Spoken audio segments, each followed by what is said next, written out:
Welcome to Miffs. I'm Matt Huss. And I'm Dan Rhodes. Whether you know about Theseus or you're revising your syllabus, if you want tales with a bit of jest, or you just want to hear about incest. What? What? It's really interesting. Welcome to Miffs. Welcome to Miffs. Hello, and welcome to episode 40 of Miffs, a podcast about myths. Isn't that what you say? I recently listened to episode 1 again. You might ask why. Actually, I think in episode 1, I was like, welcome to Miffs, a comedy podcast about myths. Should we just repeat the first episode again? Oh yeah, Theseus and the Minotaur. Oh, King Minos. Do that voice. Hello, everybody! Should we just do a greatest hits show? Daniel, how are you today? I'm very good, how are you today? I am, well, it's right, this is the thing, recently. People ask me, I'm bad at small talk at the moment. People ask me, oh, how are you doing? And I'll give them a 15-minute answer. It's awful in shops. People are like, oh, can I help you, sir? It's like, no, she left me. No. Sorry, too real. That's what I mean, I get too real too fast. But I'm doing fine, thank you. I've not had much sleep in the last couple of days, but it's all good. Although, Daniel... When was the last time you slept in a bed? About 3 days ago. Which makes me sound like a player, but it's literally the opposite of that. It's a car or a bus. It's literally one of those two. And talking about going back to the greatest hits, I also listened to episode 2 where I, about a year ago, since recording, I slept in the car because I fancied a girl, and I did that literally 2 nights ago. My life has not changed. We'll leave that story for another time, listener. That's actually hilarious. It's not. It really isn't. However, Daniel, in the last podcast, I kind of recall you saying something quite horrible to me. Do you want to refresh the listener of what you said? Because I said... Because I know you had just broken up with a girl you liked. Yeah, let's not go into the full story, but yeah. That's the bottom line. Yeah. And also, you hadn't had a haircut in a while, and your hair was really long. Abnormally long, actually, if I may say so. Okay, see, abnormally hurt. Yeah. And you said that you had to say something really harsh to you. Because we need to finish off the episode. We kind of got into a bind where we kind of got into a bit of a rut. So Dan, say something horrible to me, finish with the podcast. And there's a gentleman's agreement between Dan and I. He said some things, I said some things, but he's usually a bit more brutal. And I thought he wouldn't go over that line. And what did you say, Dan? I said that she left you because you didn't have the haircut. I mean, I hadn't stopped thinking about that since. And Dan, have you noticed something different about me? Yeah, you've had a haircut, yeah. How quickly after the episode did you get a haircut? I think during the episode. Even, when I arrived home as well, because I got back on the National Express, I was very tired, and when I walked through the door, I hadn't seen my mum for a while, because I still live with my mum, and... Because it hasn't been made pure obvious by all the things he talks about in his podcasts. So alone. No, but my mum goes, oh God, you need a haircut. I was like, oh no, Mum, shut up! God damn it! So, just start crying. Yeah. It's been quite a tempestuous... Your hair was really long, that's why I made the bad. joke. I think it was longer than you think it was. Well, I'm a punk rocker. I couldn't see your ears. Yeah, but it's winter, Dan. Shut up. But just to clarify, listener, I'm doing fine. Thank you for asking. Dan's not. I did find a book of poetry, and that's bad earlier. Are we going there? Let's go there. Okay. Matt's reading poetry to try, to try and get over a breakup. Okay. I laughed at that. Yeah. Everyone else was like, oh, that's sweet. You're like, haha, loser. Right. No, because a lot of people just, oh, well, I guess. I mean, it's pretty obvious why she broke up with you, the hair thing, but that's been and gone now. So she was obviously like, most people just be, well, it is what it is. But only you are so, you romanticise life so much that only you would be like, I better turn to poetry. Yeah. That is me. So, the show I'm writing at the moment. So whimsical. The show I'm writing at the moment is all about like my attitude towards love. It's called Here Comes Your Man. Do see it sometime soon. I'm doing it all across the UK at the moment, doing previews. Do check it out. And I'll mention that, I'll come back to that in a sec. But I started reading that poetry book, and it's called Stag Sleep. It's by Sharon Olds. It's an award-winning poetry book from a couple of years ago. Genuinely amazing. What it's about Sharon Olds, her husband breaks up with her after 30 years of marriage, and it's about her dealing with it. It's really emotional, very raw, and it's very honest as well. However, the sad thing is, Dan, like, this girl I've known for a couple of months, I'm like, oh yeah, I feel, I connect to your heartbreak, Sharon Olds. Yeah, your 30-year marriage is equal to my heartbreak. That's not fair, is it? I'm such a wanker. I'm such a bellend. And you're supposed to say no, you're not. No, you're not. Sorry. Should I read? I've also started underlining bits where I'm like, oh yeah, I relate to that. I also have a book called I Put a Spell on You by John Burnside, which I read a year ago, and I've got that out to look at all the quotes like, yeah, I understand love now, and God, back to being single then. Yeah. Which, in all fairness, how was your brief flitter with the other side? It's a glimmer of hope. I saw. I don't want to talk about it too much on the podcast because. How was 2018? It was great. I was happy for at least 2 months in a row. Call it 6 weeks. No, I kind of met this girl who meant obviously quite a lot to me, and it didn't work out. And I am fine. It's all good, but it's. I think it's interesting to have that kind of relationship as well, and so it's the whole show I'm writing is about the positive aspect of heartbreak and love, and I don't want to say love because it's too grandiose, but you know what I mean, that kind of relationship and stuff like that. And how you're like a phoenix now, born from the ashes of your heartbreak.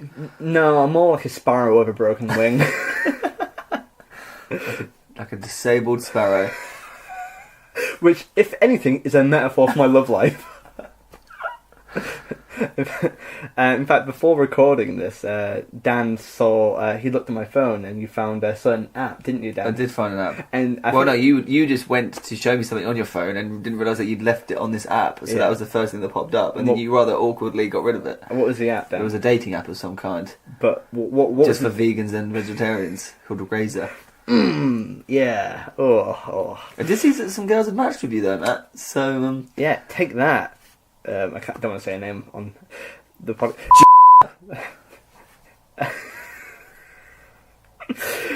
No, if you are listening to this though, we'll call her then Matt has genuinely got a haircut now, so he does look better. If that was probably the reason. I'm assuming it was the reason. That and his personality. Anyway, so I'm like a coffee. Very intense. So let's not talk, Dan. Let's talk about. We also I wanted to give you a little gift as well because it's recently been bonfire night for us. It has. And what did you do for bonfire night, Dan? For bonfire night, I went to Wimbledon Park. I think I'm saying that right. Wimbledon. Wimbledon. Wimbledon. Wimbledon. Yeah. Wimbledon. No, I went to Wimbledon Park, and they have very, very good fireworks there. They're to music and everything. Oh yeah, I went to one of my mum's birthday presents for herself. Like we saw fireworks displays to music, and it was really weird. But and I queued up for hours and hours. No, not hours and hours. Like 15 minutes to get a hot chocolate for me and my friends. And I got some hot chocolates, a special Cadbury's hot chocolate stand. And firstly, I was disturbed when I got there to find out that it was one of those instant hot chocolates with the warm milk. Not with water, not milk. Oh, that's not the same. Hot chocolate has to be with milk. Yeah, because otherwise it's like a sad tea. Like a sad tea, yeah. So that really annoyed me. And then she was like, "Yeah, that will be £9, please." I said, £9 for a hot chocolate? What the hell? And she was like, "Well, no, you've ordered 3 hot chocolates, and the total is £9." And I was like, "Oh, I'm with you. Yeah, I was confused by how how payment worked, so I got offended for no reason. Okay, so some people might think, oh, Matt and Dan, when they're on the podcast, they must amp up their personas to for performance sake. No, we're genuinely bad at maths, aren't we? Yeah. You got confused by the concept of ordering. Yeah, I thought she was saying it was £9 per thing, and I was like, that's an insane amount of money. Speaking as a very fiscal Yorkshire man, £3 for hot chocolate. Well, sorry, muddy water. That's what it is. It was alright. It was nice. It was cold, brisk. We once went to Spoons in the morning, and he ordered a hot chocolate, but it was like that was terrible. Chocolate. Yeah. I'm all for Wetherspoons. I appreciate what they do. They're a cornerstone of society, but I mean, their hot chocolate needs to get sorted out. It was just a block of chocolate on the stick. Yeah, so it's like a really small candy, a big block of chocolate, and you poured water on it, and then it was just weird. And you stir it in yourself, and a lot of hard work went into that. I like a good hot chocolate. I'm a bit of a hot chocolate snob because I don't drink coffee or tea really. Yeah, no. I don't mind a tea, but if let's say I went to a coffee shop and people would order I would get a hot chocolate. Yeah. But never have hot chocolate with water.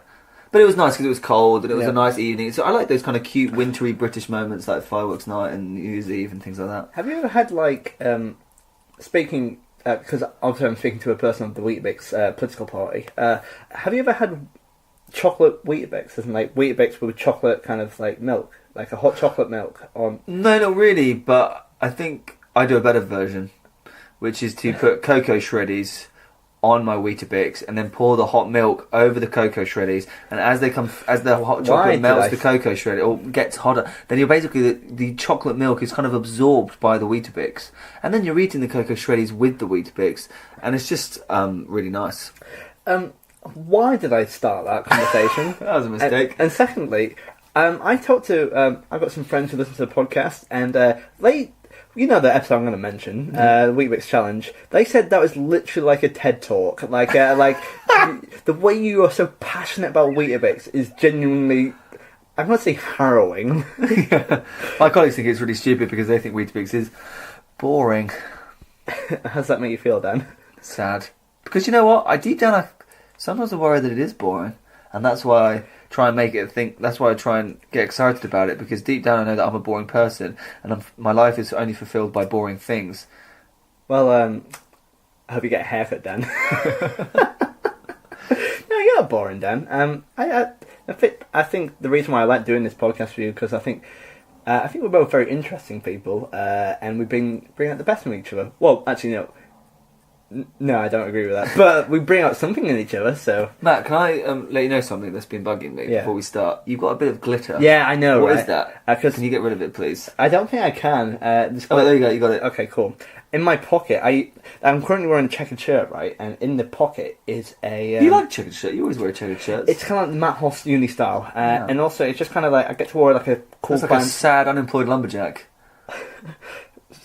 So, well, we wouldn't be a lumberjack then, would he? He's unemployed. No, but people say, "Oh, I'm an unemployed electrician," because that's your trade. You just happen to not have a job in that. Yeah, but you can say anything. If you're unemployed, you can be like, "Oh, I'm an unemployed banker," but you could work as in retail or something like that. You can be unemployed anything. You can be unemployed anything. I'm an unemployed astronaut. But people typically would say they're unemployed and then say with the trade they're unemployed in and the thing they are looking to work in. And you used to be a lumberjack back in the day. Yeah. Check out my arms. Carry on about your glitter shirts? I did a lip sync and I wore the shirt and I put glitter in all my pockets. And the glitter, even though it's been 6 months since that performance, there's still glitter in there. And I put my phone in there and I kind of wiped my eyes and it's there. So I'm just very magical, Dan. Yeah. But Dan, thank you for asking me about my bonfire night. What did I do, Dan? Thank you. A good segue. Well done. My bonfire night. I had a bit of a special night, Dan. I did my Nottingham Comedy Festival show. Oh, very nice. Nottingham. And shout out to Charlotte, by the way, who told me off the other day because she realised she hadn't been mentioned on this podcast for a while, and you just mentioned Nottingham. So, suck it. Well, actually, Charlotte. I've got a gift for both you and Charlotte, because during my Nottingham Comedy show, it was at 9 o'clock at night. I'll be honest, not that many people turned up because, hey, who wants to go to a gig on a Monday night on Bonfire Night, a night where people are famously outside? So And someone forgot the 5th of November, so I kind of had to. Would you have done it if you remembered it was bonfire night? Well, I wouldn't have booked it in. I would have put a different date in because there wasn't that many people that turned up. But I still did a good preview. Okay, So, but at the start of the show, I asked them to do something special, and I'm going to edit in the audio now. This is for you and Charlotte. Since this has been recorded tonight, can you guys do me a quick favour, and then we'll go into the show? Because what happened is I forgot to do this at the start. Now I started the show, but I might as well do this because it's not going to be that fun for you guys, but it's going to be hilarious for me. And if anything, that's the way that this whole gig's balancing at the moment. So what I want you to do, I'll go, "Hi, I'm Matt Hoss," and you'll go, "Hello, from Nottingham." We'll do that in practice. Okay, 3, 2, 1. "Hi, I'm Matt Hoss." Hello, from Nottingham. See, that's good. That's pretty. You did it perfect there. However, I want you to do something a bit else. When you say it, I want you to do it in a Nottingham accent. What's a Nottingham accent, you might ask? A Nottingham accent is, "Hello, I'm from Nottingham." You have to do it like that. So if you don't listen to the podcast, you're not going to understand it. But so I want you guys now to say, "Hello, welcome from Nottingham." Do the hand gestures as well. Okay, is this offensive? We'll find out. On the count of 3. "Hi, I'm Matt Hoss." Hello, from Nottingham. This is definitely racist. Okay, edit. Did you enjoy the little bonfire gift, Dan? I did enjoy that, yes. So I did that just for you, Dan. Thank you, Anna. Yes. Those 5 people were very confused. They were very confused. Did you give them context to why? Because they might have thought you would just be thinking that. They might think that you just think that Nottingham is full of Polish people. Zero context. Which is the problem we've always had with that whole joke, is because that isn't why we did it. It was meant to be a Transylvanian joke like Dracula, but then we realised people will think that it sounds like we are doing an impression of an Eastern European. I'm not sure if there's that much thought gone into it. I thought it was just a silly voice, and you were like, "Oh, well, that's obviously, yeah." And it's what a crazy ride, you know. What talented people we are. Talented people. I did enjoy that one bit when there's that one woman that's like, "Ha." Oh, she was a nightmare. So the rest of her name was Kelly. She was really good fun. She was but she kind of derailed the whole show quite a lot. Bear in mind, being quite emotionally honest with the show, and she would be. Bear in mind, there's 5 people in the show, in the audience. For most of the show, she was cleaning her vape. Then she put all of her tablets on the table and started digesting her tablets. And it's kind of hard to do a show when you're literally getting high in front of me. It's hard to kind of build an atmosphere here. And I would try and build a moment, and she was like, "Yeah, woo!" It's like, I can't do that punchline now, so never mind. Dan, do you remember what this podcast is about? Yeah, it's about mythology, Greek mythology. Should we segue into it? Yeah, let's go into it. 3, 2, 1.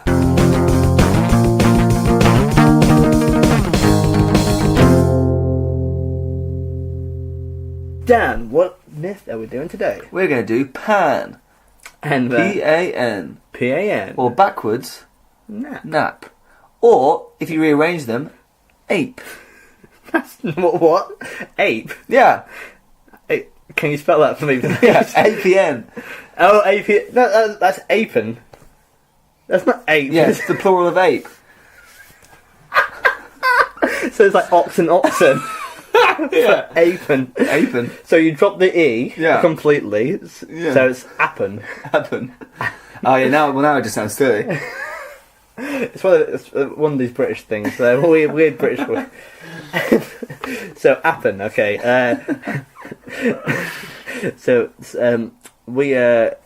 This is so. Do you know much about Appen, Dan, or Pan? Pan. No, I don't actually. Is it anything to do with Pan's Labyrinth? Great film. I guess, in title alone, I guess, but not really. Not Guillermo del Toro has nothing to do with the smoke. Okay. Although I guess there's a lot of inferences there. So should we just get straight into it, Dan? Yeah, let's smash it. I have no idea what he is, or what he did, or what he's doing. Okay. Shall I start off then? Okay, go.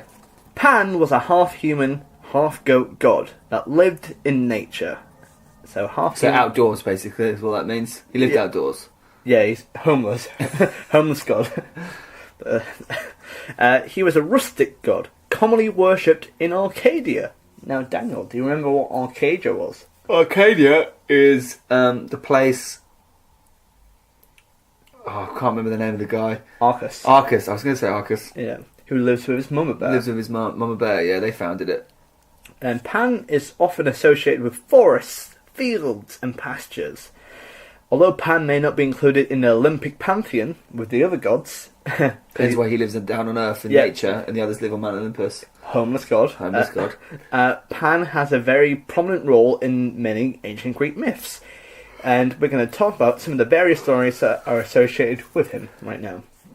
So he's half man, half goat. Half god as well. Half god, half goat. That's pretty cool. Oh no, it's half human, half goat, half god. Right, word that out. So 50% human, 50% god, and 50% goat. Okay. Perfect, makes sense. That'd be £9, please. yeah. Perfect aphan. So, as with many various myths, there's a lot of different origins and backstories. So here are some of his backstories. Many scholars believe that Pan was the son of Hermes and Penelope.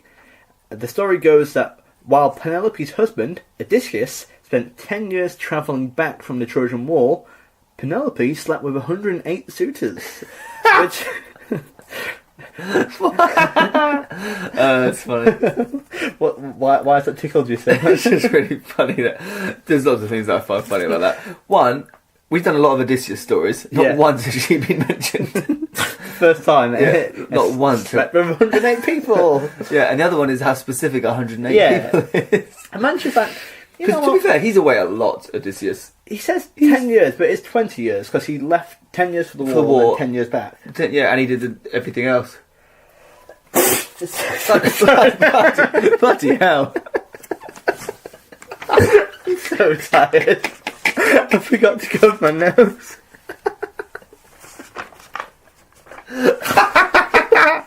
That was such a violent sneeze.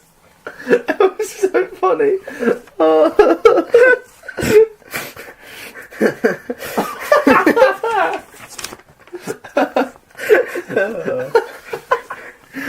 Man, and he shit himself. That was such a... Oh my god. What? Why did she leave me? I don't know. That was... Have you ever sneezed that loud before in your life? Good God. My wardrobe nearly fell over. You got a shirt hanging from your wardrobe and it visibly shook. Maybe that's my superpower. That really tickled me. Oh, that's really funny. You know, that's the shame about a podcast, because that would have been so funny if that was videoed, and it wasn't. I hope. If only we had viewers to watch us. Yeah. Oh, that was funny. You missed a treat there, viewers. That was very funny. Okay. Anyway, wait. So Penelope slept with 108 suitors. Why is it such a why is it such a rounded? Like she's keeping count. Yeah, it's like a notch in the bedpost. But imagine if she got to 108 and she's going like, nah, that's enough. Yeah, that's good. Leave it there. Good for her. Alright, we'll finish off this paragraph, but I dispute this myth. I don't really believe in this for many reasons. However, we'll carry on with this. None of them are real, Matt. No, but I think the chronology and the narrative of Greek mythology, I don't think this is quite accurate. Okay. But I'll get on to that. One of the suitors was Hermes, which resulted in Pan's birth. Over time, he became associated with nature, forests, fields, and became the god of these things. He also is linked to springtime, which is a very fertile time. Though through associating with fertility, Pan also has many stories about trying to seduce some nymphs. Ooh yeah. Go get some nymphs. We'll talk about that in a sec. So as I say, So she slept with Hermes. Penelope slept with Hermes, but I don't think that's a good. I don't think this is canon necessarily. It's obviously one version of it, but I don't. Thing is, Penelope, in my eyes, she had a lot of people who wanted to marry her, but she didn't sleep with any of them. She, in fact, in the Odyssey, she was in her bedroom working on something on the loom, so she didn't have to chat to these people. So she goes, "Oh, well, I'll marry one of you guys once I finish this thing." But she kept on breaking it on purpose, so it was never okay, done. yeah. And so I think that's quite crafty. So I think there might be 108 suitors who fancied her, But not like That's lovers. it. Yeah. Maybe it's just 108 people who claim to have shagged her. Yes, probably. Slut shaming her, which is an awful thing to do. However, here's another version. Actually, to carry on the same version of that, as soon as Pan was born, his father carried him in a goat skin to heaven, where he charmed all the gods with his pipe, which is not a euphemism, so that they associated Mercury in the office of their messenger. So, because Pan charmed him with a pipe, they're like, "Oh, you seem like a nice dad. You can be our messenger god." Oh, I see. After this, Pan was educated on Mount Menelaus in Arcadia by Sione, and the other nymphs who were attracted by his music followed him as their conductor. Wow. Well, Okay, so in my head there was another version of Penelope not being a mother, but I think let's just say Hermes is the dad and go from there. okay. Okay. Hermes is the dad of a half god, half goat. Yeah, where's the goat come from? That's what I was trying to work out. Maybe Mercury just tracked a girl, and he's like, "Oh, Penelope, can you help me out? Can you pretend it's your baby if that's Yeah. okay?" And just to kind of cover it up, like a beard kind of thing. Yes, yeah. Dan, you're not a fan of goats, are you? No, not after the 1,000-year goat war. Pan, though he's devoted to the pleasures of rural life, distinguished himself by his valour. In the War of the Giants, he entangled Typhon in his nets. Bacchus, in his Indian expedition, was accompanied by him with a body of satyrs who are half men, half goats. Yes. They're Yeah, like Pan then. yeah. But he's kind of a bit taller, got like horns. He's more of a god. Yeah, and he's really good on the flute. That's actually slightly at the episode 4 trumpet. He helped Bacchus with great service. Also, when Gauls invaded Greece, and as they were just about to pillage Delphi, Pan struck them with such a sudden consternation by night that they fled without being pursued. Hence, the expression of a panic, or a fear, or a sudden terror. So, these soldiers were hit by a panic. Okay. That's where the term comes from. That's where the term panic comes from. That's Dan, pretty cool. Dan started crying. It's pretty cool. Is it No, I just emotional? yawned and it just made my eyes water. No, it's a very emotional story, isn't It's very it? emotional. You felt for those goals, didn't you? I did. What did you struggle with? Just a random, like... Panic attack. Just a panic attack? Basically, you just gave them anxiety. Yeah. It's quite cool. That's where the term panic comes from, apparently. The Romans adopted him as among their deities by the names of Lapicus or Lycaeus, and built a temple to him at the foot of Mount Palatine. He is represented with a smiling, ruddy face and a thick beard covering his breast, 2 horns on his head, a star on his bosom, legs and hairy thighs, and the nose, feet, and tail of a goat. So I'm not sure if you've ever seen a picture of Dan, but that actually describes Dan pretty accurately. It does actually, yeah. Hairy thighs, star on your bosom, 2 horns on your head, tail of a goat. Yeah. Yeah, it's very, very, very much Dan Rhodes. Penis of a donkey. That's not said in here, but it's inferred, It's isn't inferred, it? yeah. I didn't know you had a donkey dick, Dan. Which is actually alliteration. It is. Unique New York, Donkey Dick Dan.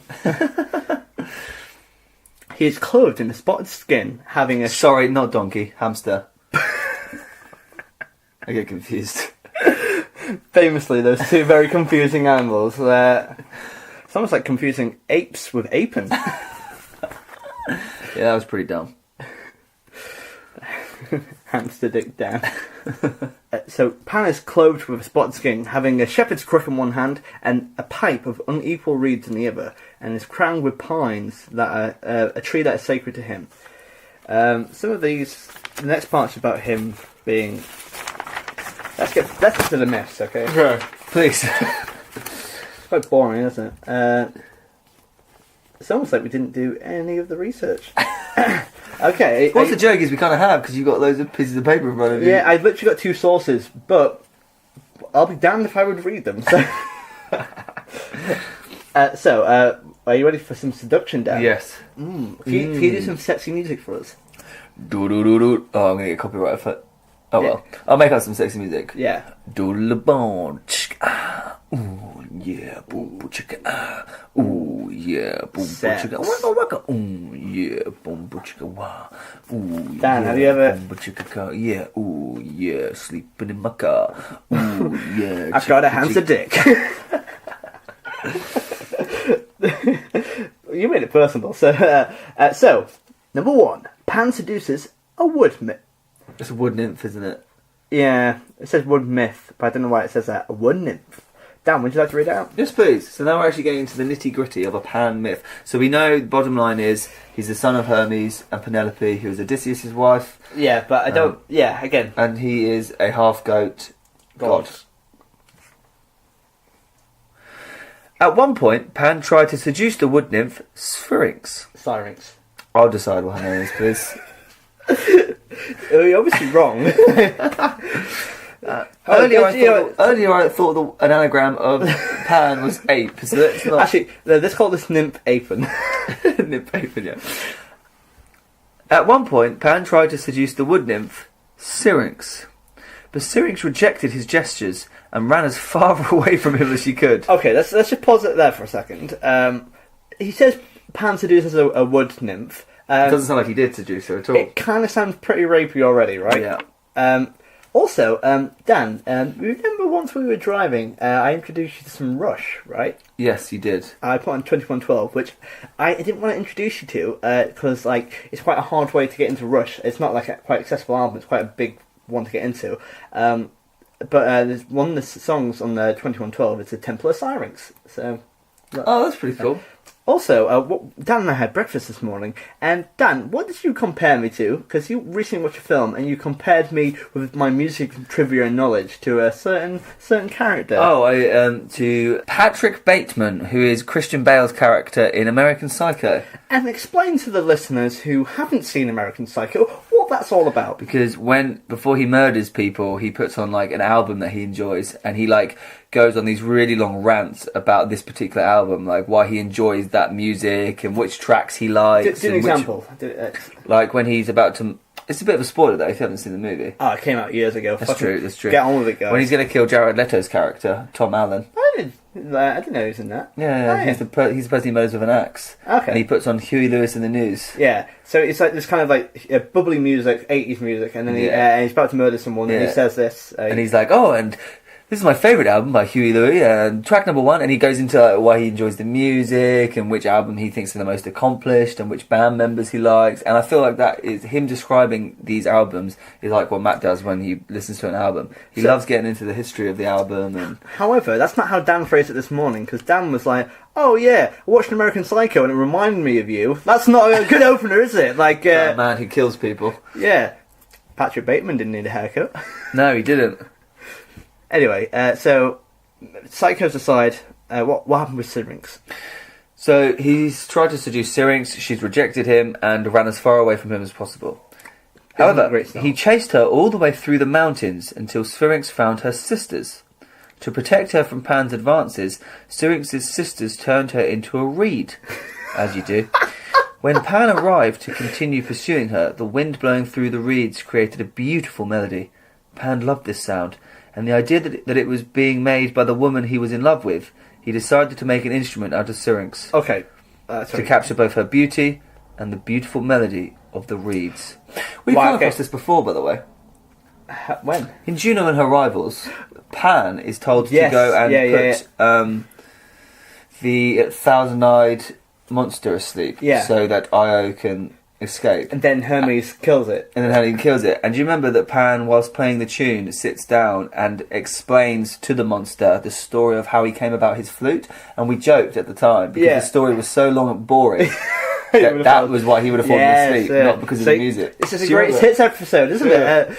Because isn't he he's about to play the flute to the monster, and he's like, fun story about why I've got this reed. Let me take you back. So, I've got a spotted cloth and I have a crook in the hand. Like, it was boring that bit, wasn't it? But he explains then why he made the tune. You know, if I couldn't really remember. It's nice you can barely remember anything else about the episodes, but this you can. But let's look at that in detail because that's really weird. Because again, he's only met this girl for a second. He's tried to chase after her through a mountain, and her sisters are like, oh, what's the best way to kind of get rid of this guy? I don't know, make you into a reed? Maybe anything else would be better than that. Even if she was normal as a nymph, that probably would be better, right? So he harvests her to make a flute out of her. That's even worse, right? That is worse, yeah. Imagine if this is like a breakdown. Like, this is just an allegory, right? But he actually just makes her corpse into like a instrument, if you know what I mean? Yeah, like, just like her bones. hold her out and just like, So what happened at the end? So he wanted to capture her beauty and the beautiful melody of the reeds as it went through this. Yeah, but Pan could not tell which reed was Syrinx, so he cut some random reeds and fashioned the pan flute. The pan flute has been a staple of Pan's character ever since. So he didn't necessarily use her as a reed, he just used the reeds that she was with as a remembrance. He's like, okay, you got away from me. They're so rapey, a lot of these books. And like, it's never, because it says, oh, he fell in love with her. No, he tried to rape her. Like, this is, again, it's never. To be honest, I think Pan has a common theme here, because I think we're going to hear some more stories as well. So we'll see where it goes. So that ultimately didn't happen. He didn't ever actually get her, but he did make the flute. Yeah, so he got the pipe. Can you do a pipe tune for us, Dan? Have you ever heard pipes before? Yeah, that's how it sounds. That's it. It's more like. I did a Harry Potter theme song. Did I ever tell you? This is a weird segue, but I used to work at McDonald's, right? And and I was a very bad employee. Like, I would be very funny, but in Kedrick Garrison. Yes, we went there on the Matt Hoss tour. We did. God, that feels like it's opposite of you. It is actually Empire Cinema. Fuck. But you've only lost 1 point there. Yeah. However, one shift I was particularly like really busy. What I did is we had a sweeping broom. So what I did is I put it in between my legs, ran around the kitchen, and it's like, oh, look at me, I'm Harry Potter, and everyone laughed. But then the manager got angry. So didn't I was like, Matt, we're paying you £4 an hour. Can you tend to do some work, please? There are also this is the next one. Is Pan attempts to seduce Echo. Now who's Echo? She's in Echo Narcissus. Yes, so we episode 7, and what briefly to sum up that, was it like Hero cursed her to repeat the thing that someone just said, and Narcissus found her, and Echo was in love with him, but obviously bit of a translation kind of thing going on. They couldn't get on, and she died. And it's really sad. It's really sad, yeah. And then we turned out he was gay for himself. Yeah, that was a weird realisation. So, number 2, Pan attempts to seduce Echo. There are also stories of Pan's attempts to seduce Echo. Echo was a nymph with great talents for singing and dancing, but she always rejected the advances of suitors, such as Narcissus. This angered Pan, so he ordered his followers to find Echo and tear her body to pieces. That got weird. Whoa. Okay, so again, this as I kind of guessed, Pan attempts to seduce people. No, it's not. So someone rejects him, and then he takes it out on the lady. That's so weird.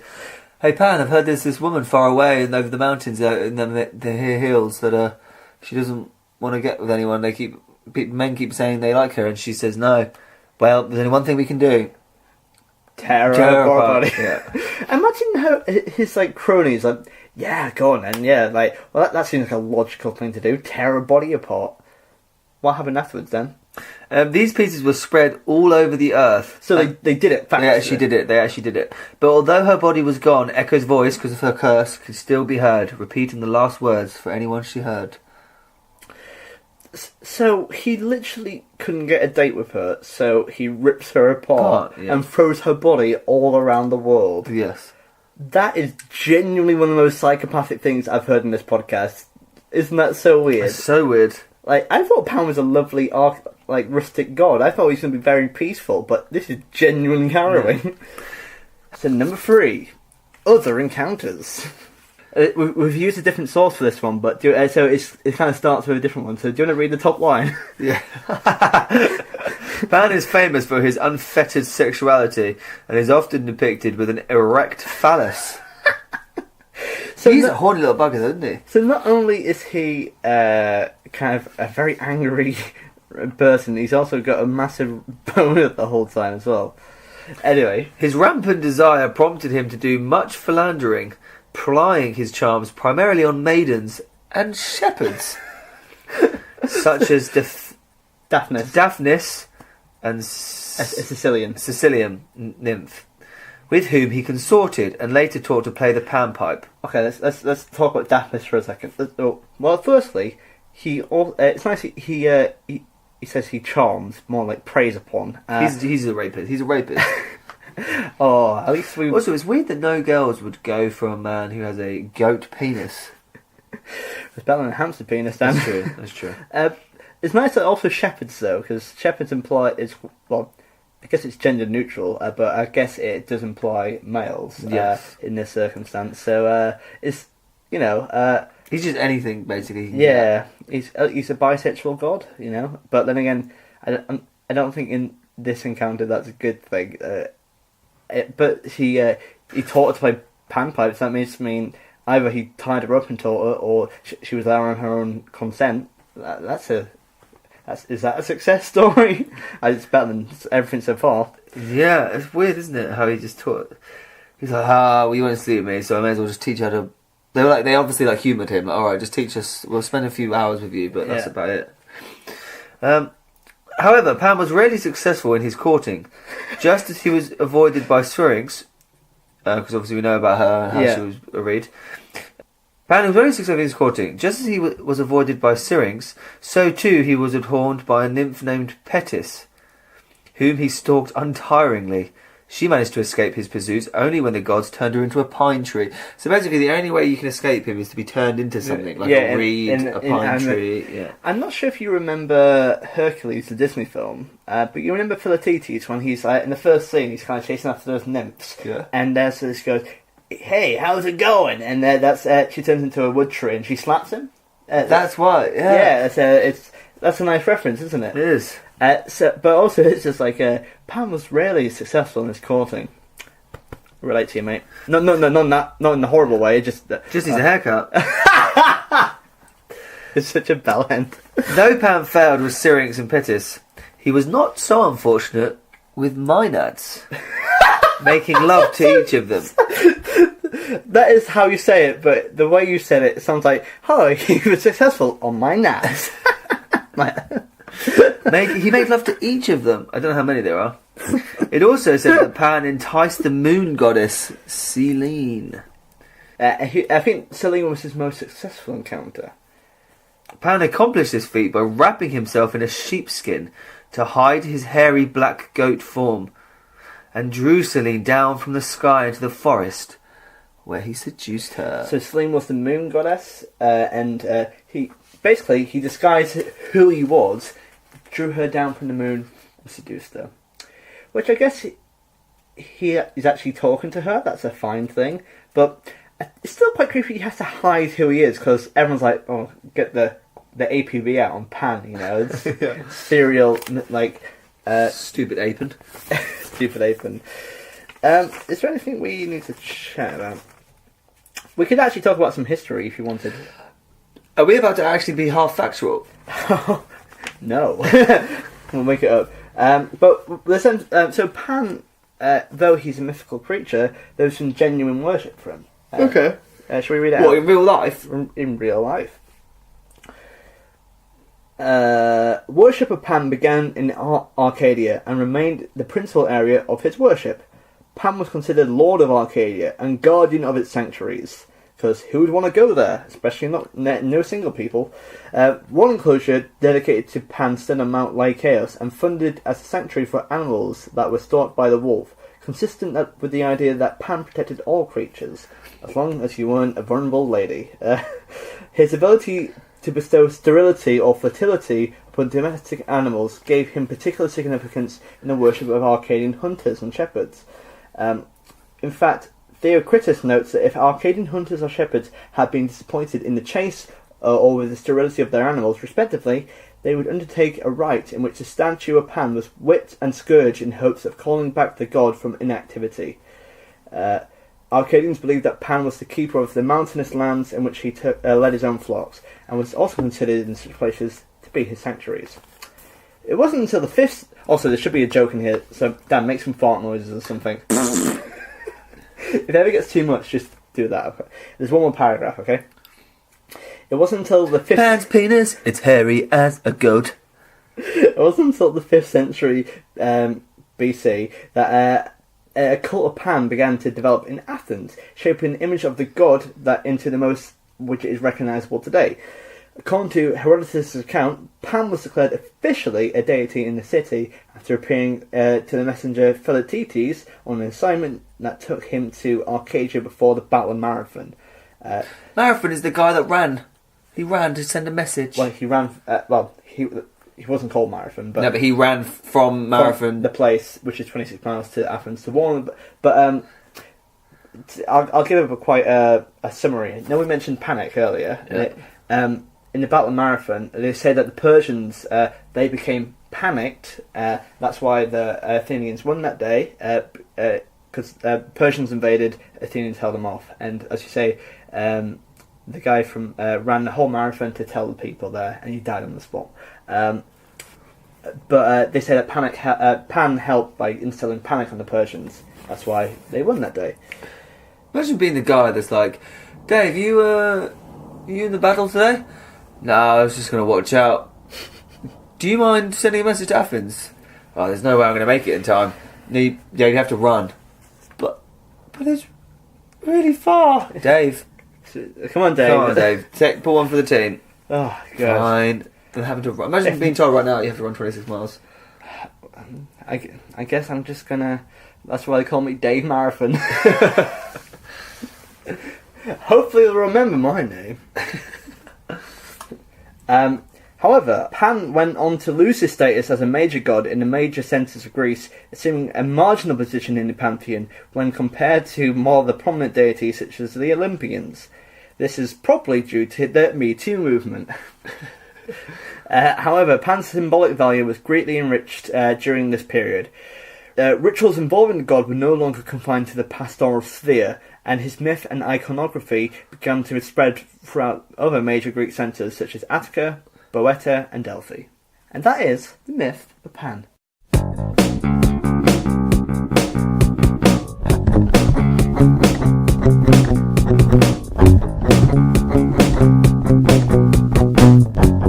Myths. Pan's penis, oh, Pan's penis. Pan's penis is like a goat. So, welcome back to the final section. Dan, did you enjoy Pan? I did enjoy Pan. I don't like Pan as a person. No, I don't. He's not a nice person. No, I think Zeus would even be like, "Oh Jesus, Pan, calm down, you horny bugger." Yeah, that's saying something. You know, remember in episode 5 where Katie emailed us who would play, who would act as certain roles? Yes, people? who would play Pan? I think Louis C.K. Too soon? That's not fair. Bless him. He would make quite a good Pan though. Like, yeah, that's what I mean. He actually would. But he actually would. Also, we'll see about that. After every myth, we like to rank it, and we give it a score out of 40. And which categories do we use, Dan? Life skills. Yes. Morals. Yes. Creativity. Yes. WTF. Yes. And we're going to start with life skills, as per usual. So, we mark out a 10 for each category. Life skills are the practical things we learn. What things did we learn? How to make a flute. Yes, good one. And how to make music, I guess. Yep. How to escape a rapist, turn into a tree. How to escape a rapist. How to... Be a rapist. Be a rapist. Oh, my. Is this too much? No, this is what we learned. I feel like we're saying that well, he wasn't successful though, which is good. A good thing, by the way. Ultimately, no women were harmed. And to clarify, obviously we're not condoning his behaviour. In fact, I think discussing it in this manner, we are highlighting the lack of morality and the crudeness in which Pan is being perpetrated as. So again, just to clarify, this is not good behaviour, and we do not condone it on this podcast.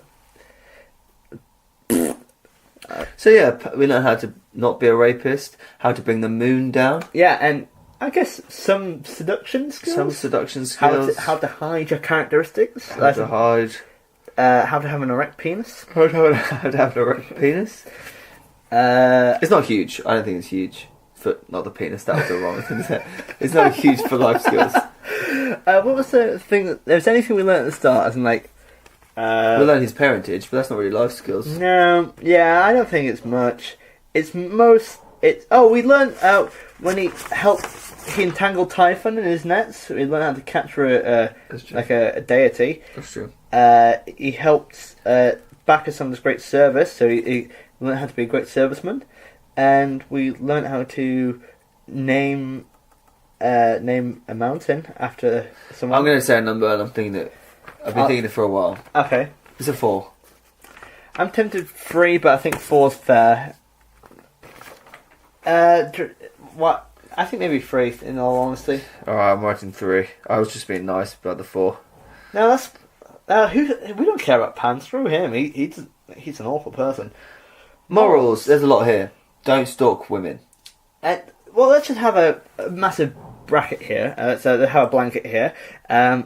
Don't abuse women. Don't chase after women, even through mountains. Don't. If a woman says no, she means no. Yes. Don't stalk women. Yeah. Don't stalk women. Don't hurt women. Don't hurt women. If anyone, boy or girl, anyone says no to your advances, just leave it alone. Come on. Don't be a pan. Don't be a pan in the ass. Don't be a pan in the ass. Also, if someone doesn't like you, don't rip up their body. Don't punish someone for not finding you attractive. Yeah. That is actually a moral I've learned. I guess it learned that actually it's best to be yourself, because the reason why Celine's seduced by him is because he actually talks to her as a human being. Yes, that's so true, yeah. I guess there's quite a lot there. There's quite a lot in the same bracket. We learned that 109 lovers is too much, but 107 is too little. Too little, yeah. It's like Goldilocks, 108 is just right. Just right. We learnt... well, that could be different morals depending on how you look at it. If the story that she actually slept with him, that's bad morals. Don't sleep with people. Don't sleep with people. Like if you're married. Okay, yeah. Again, I think she was faithful for Odysseus. Yeah. What are you thinking? I'm going to say a number. Say if you agree with it. 6. I was going to say 6. Yeah. That's a good one. That's a good one. 6. Bam. Creativity. Creativity. The stuff we found interesting. It's relatively creative. People turning into trees and reeds. Yeah. Him being caught in a net. Creating the panpites as well. Yeah. Being the son of Hermes. Yeah. The origin myth is quite interesting. And him being... How he pops up in lots of different myths is interesting as well. And also the creativity in terms of like his genuine worship and his role in history as well. Yes. And the fact that he's a half god goat guy. That's pretty cool, yeah. Not crazy though. I don't think there's too much. Maybe a 6 again? I think a 6. And WTF. Wow, where That's pretty to messed start? up. Again, Firstly, he's a half man, half goat, and he has an erect penis. all the time. All the time, an erect penis. And can create sterility or fertility as a whim as well. Yeah. Upon that though, we also have... It was very creative, and WTF kind of how the whole Pan's pipe was made. Yes. That's pretty weird. And also... How he was like, oh, I'll use the reed of this woman. Yeah, who he chased through mountains to get as well. He's so rapey here, it's really ridiculous. Rapey. So, but beyond that though, I think the worst part is him sending his cronies to rip Echo to shreds and put her all over the wall. Yeah, that's weird. That is honestly one of the weirdest and horrific things we found in this podcast. And we've encountered a lot of awful stuff. I'm going to say either 7 or 8.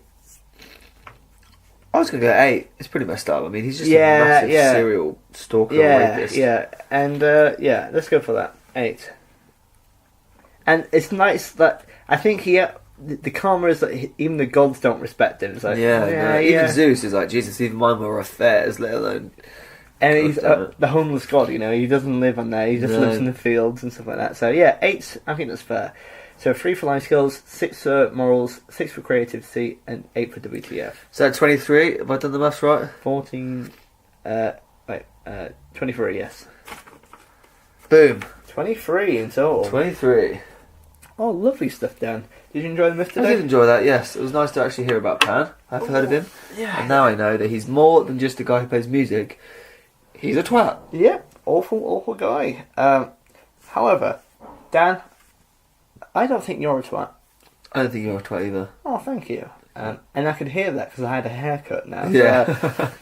However, since if you don't think we're twats, why don't you get in touch with us? Do you see that segue? I did, that was nice. Yeah. Professional. Radio X, call me up. I would love to hear from you. We love correspondence. So if you want to email us, you can email us at Miffspodcast at gmail.com. Yep, and you can follow us at Miffspodcast on Twitter and on Facebook. I'm thinking about setting up a group page for our fans. That's pretty cool. Because, I'll do this together. Please come and see me live as well. If you want to see any of my shows, I run some vegan shows called Viva Las Vegans, and also I'm doing my own shows at the moment. So look at my website, www.matthousecomedy.com. Follow me online at matthousecomedy on Twitter and Instagram now. I have Instagram because I'll tell you afterwards. But I'm not very good on Instagram. I'm too real. Yeah. But the point is... to meet fans. If you're a Miss fan and you want to see me live, please come along and see me live. But after the show, if you've enjoyed it, let me know that you're a Miss fan, because I think that's really cool. A couple of people have come up to me who have listened to the podcast, and we've had a lovely chat, and it's honestly one of the best things ever. So they say nice things. Yeah. Maybe you should have a catchphrase for stuff. They actually say nice things. Yeah, though. genuinely, they really like good. it. They say that, Matt, you're really good. Who's that schmooze arsehole you work with? I go, it's Dan, he's not a twat. And you go, oh, he is. He's really nasty to you. It's like, yeah, you're right. Thanks, Dan's mum. Yeah. Chris, thank you. You can also now call us on 077. That's 07. See, Dan thinks he's really funny because he did that, but I'll just edit that out anyways. Well, you can call me. No one else does. Yeah. Do you know what's really hilarious is we now have 3,000 downloads, by the way. Oh yeah, we hit 3,000 downloads. Actually, way beyond that. And none of those will call you, even if you left that number in. That's what's funny. No. But what I mean, if you're a fan of this of the podcast, do let me know. Should they have a catchphrase to come up to me, like a certain thing, like that certain like reference, then that I know they're a Miss fan? That's a good point, actually. Get a haircut. That's what they should shout. Don't say that, Okay, please. I don't need that in my life. Because also, I'm not sure if they're a fan. Get in of the trout, probably is what they should say. Oh, yeah. What I want you to do is go up to me and go, Matt, are you in the trout? Okay? Are you in the trout? Go. We'll practice that. I'll be walking out of the gig. Like, oh, I just smashed that one, and you can be a random punter. Okay. Hey, Matt. Yes, Matt, are you Matt Hoss? I'm Matt Hoss. Yeah. Are you in the trout? Oh, you're a Miss fan. What's your favourite episode? Probably episode 15. And which episode was that? It was the episode where you did that myth as a Greco-Roman one, I think. Oh, was it? Well, Do you actually know off the top of your head what episode 15 was?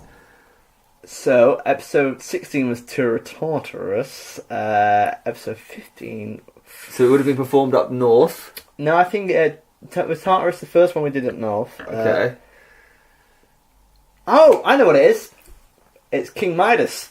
King Midas. Okay. See, nice. it's an Australian accent. Okay. See, Nice. So you were technically correct, but like, but we're also going to be setting up a Facebook page for all of our friends and fans. So if you're a fan of the podcast and you want to have a chat about this kind of stuff, go in there. I think I chatted to one person after a show, and he said in the earlier podcast we talked about what should we name our fans, and he suggested this guy suggested Misfits, as in Misfits.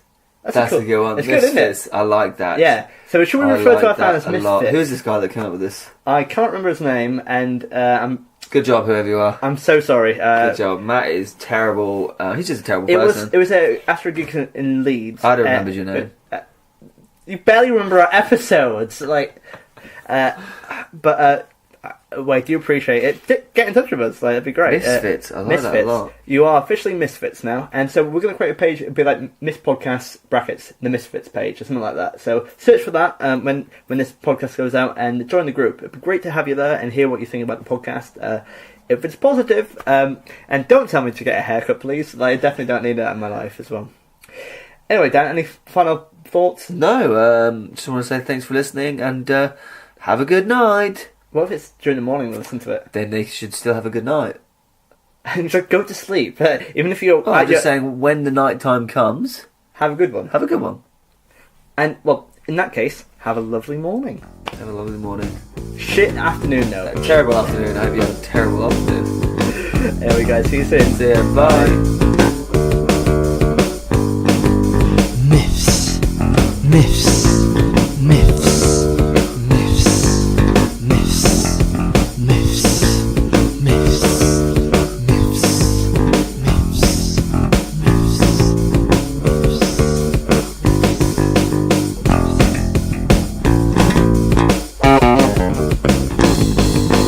myths.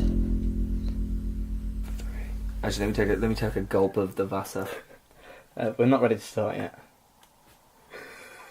Dan is licking his squash.